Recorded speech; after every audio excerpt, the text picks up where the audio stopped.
Ladies, ¿cómo más? estás? Hola. Bienvenidas a este hermoso podcast. ¿Cómo están? Muy bien, Súper, gracias. ¿tú? Felices Muy de, bien, de que nos gracias. hayas invitado acá. No, muchas gracias por venir. De verdad, creo que son las mejores para este tema. Vamos a hablar acerca de un artículo que es Valoración en escenarios de agresiones sexuales en contextos urbanos, escrito por unos actores espectaculares, César Guillén, Laura Sanz y Nerea Martín. Entonces, nada, darles la bienvenida a este podcast donde vamos a hablar de fenómenos muy preocupantes en el ámbito de la criminología, que es la agresión sexual pues, en espacios públicos, donde se involucran múltiples factores que obviamente van más allá de características individuales de los agresores. Entonces, nada, las escucho, hagamos de este espacio algo súper dinámico y nada, empecemos. Bueno, si quieren aquí yo puedo empezar. Para entender cómo todo este fenómeno se tiene que tener en cuenta algunas teorías criminológicas que explican el cómo y el por qué se toman estas decisiones, pues los agresores. Un ejemplo de esto es la teoría de elección racional, que esta básicamente lo que sugiere es que los infractores como que evalúan los beneficios y los costos, o sea, lo que le puede costar a esta persona hacer este delito, y además de esto también evalúan el entorno, ya sea físico y temporal. Totalmente, y como dice Dani, la teoría de las actividades rutinarias pues nos cuenta y plantea que los delitos ocurren cuando confluyen tres elementos súper importantes: el delincuente motivado, los objetos apropiados y la ausencia de vigilancia en el lugar. Entonces esto nos va hablando un poco de cómo nuestras rutinas diarias pueden crear oportunidades para la comisión de estos delitos de los que vamos a hablar. Total, y creo que otro tema aquí importante, antes de que me sigan contando, es que hay una teoría de este patrón delictivo que creo que pocas personas conocen y es súper importante, acerca de la selección de donde se cometen estos crímenes. No sé, quisiera que alguien me hable un poquito acerca de esto. Bueno, pues esta teoría señala que, como tú dijiste, la elección del lugar está influenciada por las diferentes actividades cotidianas de los infractores y asimismo su familiaridad con ciertos espacios urbanos. Esto nos permite también entender mejor cómo se generan las oportunidades delictivas. Sí, total. Y yo quería meter la cucharada ahí, y es que el miedo al delito también influye en cómo percibimos y nos comportamos nosotros en el espacio público. La teoría de las ventanas rotas plantea que el descuido de ciertas áreas puede generar inseguridad y reducir el control informal sobre las acciones delictivas. Esta es como la teoría principal de la que hablamos acá en este, pues que vamos a hablar en este podcast, y también del que se habla en el artículo. Ok, como para entenderlo un poquito mejor, estos delitos de agresión sexual que hablamos de espacios y todo esto tiene un nombre, ¿no? O sea, el que tú dices que se dice teoría de ventanas rotas es como el nombre general, ¿sí? Sí, correcto. Ok, entonces, digamos que teniendo en cuenta esta problemática, creo que es importante que hablemos del desplazamiento de los infractores y cómo se relaciona esto con, pues, con las estrategias delictivas. Sí, total. Es que entender los planes de desplazamiento de los infractores es fundamental para comprender cómo se llevan a cabo estos delitos y todo esto que ocurre. Y pues hay dos teorías importantes en el campo. Son la hipótesis del círculo Canter y la tipología de Rosmo. Y tal cual como dijo Juli, yo voy a hablar un poquito de la hipótesis del círculo Canter. Entonces, básicamente esta nos sugiere que el patrón de deslizamiento del delincuente está relacionado con el lugar de su residencia, el punto de anclaje social o el laboral. Entonces, en esta teoría identifica dos principales tipos de personas: el merodeador, que parte y regresa a su domicilio, no se aparta de ahí, y el viajero, que en efecto se desplaza fuera de su círculo pues de residencia, pero sí o sí vuelve a su casa igual. Ok. Bueno, asimismo, hay un autor, se llama Rosmo, y da esta misma teoría un poco más detallada, y lo vamos a ver desde un video. Sí, yo aquí quiero decirle algo a los oyentes y es que para que entiendan esto un poquito mejor, nuestras invitadas hicieron un material audiovisual para que entendamos un poquito más de lo que estamos hablando y para que ustedes también pues puedan entender, porque al final este podcast es para ustedes y sí, entonces, nada, presentemos.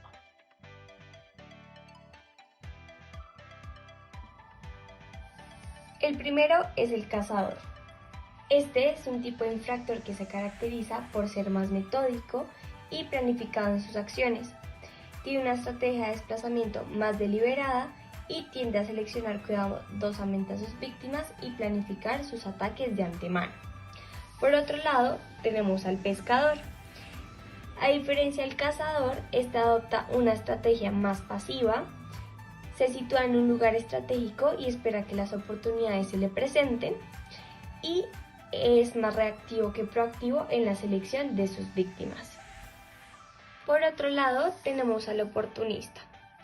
Este no tiene un plan en específico y en cambio aprovecha la oportunidad que se le presenta de manera improvisada. Este suele actuar de manera impulsiva y seleccionar a sus víctimas en función de circunstancias inmediatas. Por último, tenemos al trampero. Este emplea tácticas engañosas o manipuladoras para atraer a sus víctimas. Pueden ser señuelos, engaños o manipulación emocional para acceder a ellas y cometer el delito. Sí, es realmente interesante, en verdad ese video me parece espectacular. Y yo tengo como algo que me surgió en la cabeza y es en cuanto a la toma de decisiones de los agresores sexuales. Es cierto que la visión tradicional de que actúan de manera irracional e impulsiva ha sido como desafiada por nuevas investigaciones y nuevas cosas que han sucedido durante los años. Sí, Juli, si quieres yo te puedo explicar un poquito de eso. Básicamente se han hecho estudios, uno de estos por Eric Beauregard, que ha demostrado que muchos de sus agresores sexuales planifican y piensan de forma racional pues el crimen y se consideran mucho como los aspectos situacionales para cometerlo. Total, entonces básicamente en estos estudios se pudo identificar modelos descriptivos de ese proceso de toma de decisiones delictivas, básicamente, bueno, en este caso sexuales, y bueno, partiendo de esto que nos cuentan y teniendo en cuenta estos aspectos como el momento y el lugar del crimen.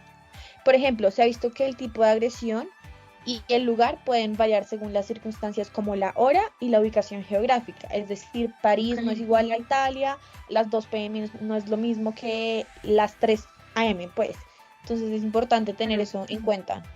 Sí, si yo salgo a la calle a la 1 de la mañana, pues corro más peligro que a las 3 de la tarde que está todo el mundo, ¿no? Seguramente. Claro. Y bueno, me gustaría que hablemos más sobre estos escenarios donde ocurren estos delitos y cómo podemos nosotras desde este podcast informar intervenciones de prevención situacional. Sí, claro. Perfecto. No, total. Y es totalmente que este tipo de estudios no solo nos dan información valiosa sobre las características de los sitios donde ocurren los delitos, sino que también pues nos destacan la necesidad de considerar la perspectiva de ambas partes. A ambas partes me refiero al agresor y a la víctima. Y pues esto al diseñar programas de prevención. Total, yo ahí quiero decirles que al final esto también es el punto de nuestro podcast y es tener un entendimiento integral pues de los factores que influyen efectivamente en los escenarios y en la toma de decisiones de los delincuentes y en las características de estos escenarios de crimen, pues para así permitirnos generar estrategias de prevención, que es lo que le queremos dar a nuestros oyentes. Sí, yo les quiero como ya adentrarnos un poquito también más al artículo y les quiero contar un poco el procedimiento, cómo se tomó en este artículo. Claro. Entonces, básicamente lo que hicieron fue escoger 16 escenarios en la comunidad autónoma de País Vasco y en este pues se desarrolló un inventario que se llama Inventario para el Análisis de Escenarios de Agresión Sexual. Ok.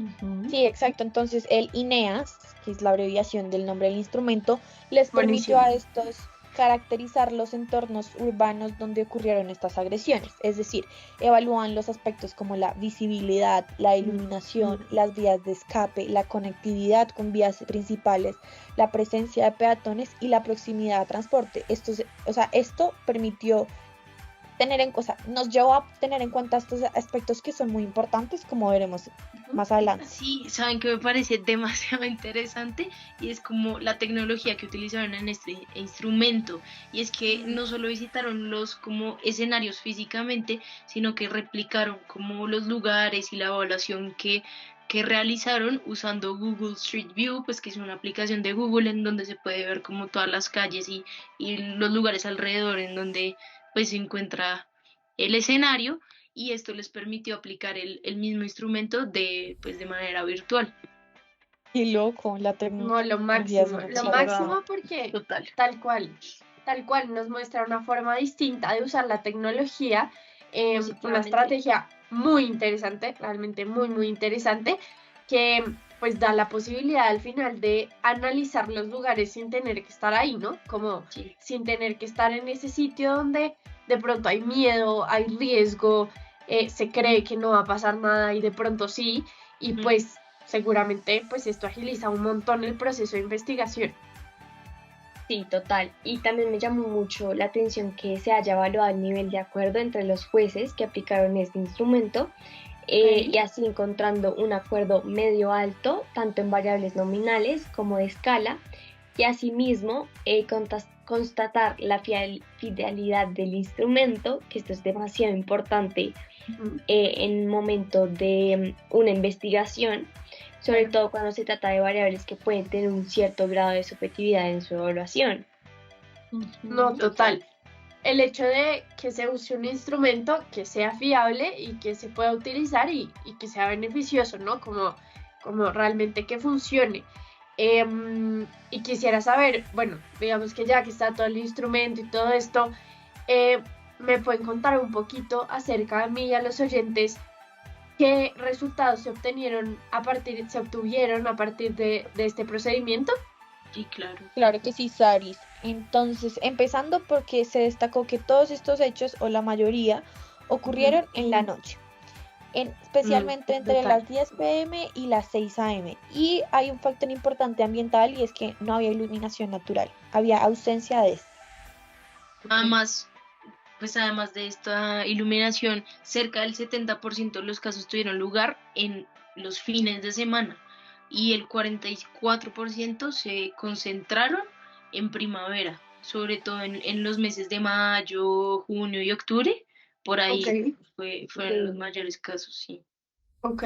Sí, y también como ya hablando de los escenarios y como la ubicación, se encontró que la mayoría se encontraban en vecindarios residenciales que tienen una alta densidad de edificios, que Wow. son altos, o sea, más de 3 pisos, por decirlo así, y se hacían como en un entorno cercano donde eran como que se veían muchos senderos o lugares donde los peatones podían pasar, y también la cercanía a las zonas verdes y había una escasez como de escaleras o túneles, lo cual era muy curioso para nosotras.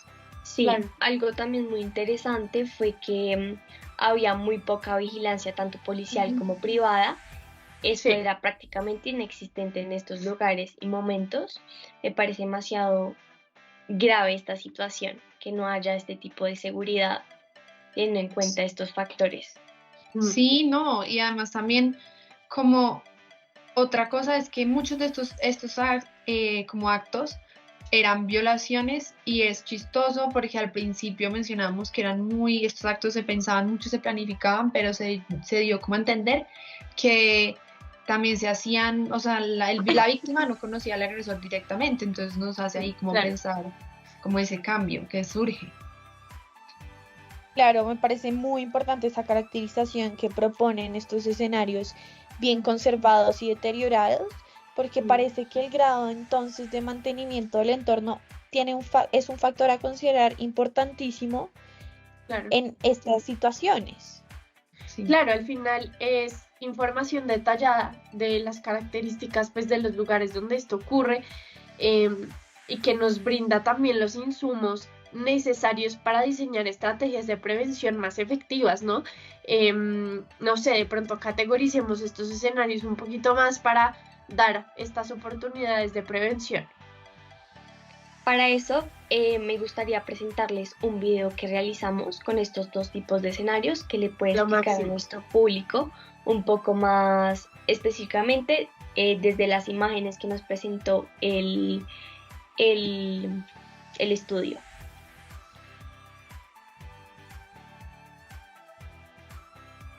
Uno de los escenarios más reconocidos de agresión sexual tiene como nombre ventanas rotas, y este se caracteriza por sufrir un cierto deterioro y presentar algunas características específicas como el deterioro urbano. Suele mostrar signos evidentes de donde se pueden incluir edificios abandonados, diferentes grafitis en las paredes, calles en mal estado y una falta general de mantenimiento y limpieza del área.